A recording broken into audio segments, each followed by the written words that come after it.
అమ్మ నువ్వు చెప్పమ్మా, నువ్వెవరు తల్లి? మాకు తెలియాలిగా నువ్వెవరు. నేను మామగారు చనిపోయారు. అవును. శృంగారపాటి వంశం మాది. యెహోవా దేవుని భక్తురాలి. నా ప్రియుడు యెహోవా.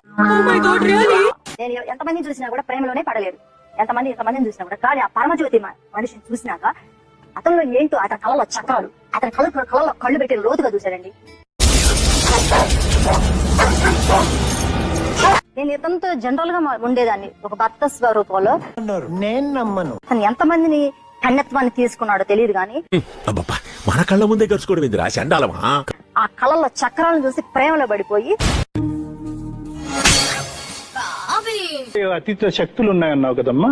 అతీత శక్తులు అంటే సార్, మొన్న నేను మా ఇంట్లో అక్కడ ఉంది గోల్డ్ బంగారు ఉంది, దాని మీద కాలు పెడితే భూమి ఎత్తైంది సార్. దేవగణాలు కదా, స్టేట్ అయితే భూమి పెరుగుదల అయింది, పేట భూమి కానీ ఇది నా అబ్బా జీవితం, కానీ నువ్వు అనుకున్నట్టే అదే దేవకన్య వంశం మేడం. మా తాత నాకు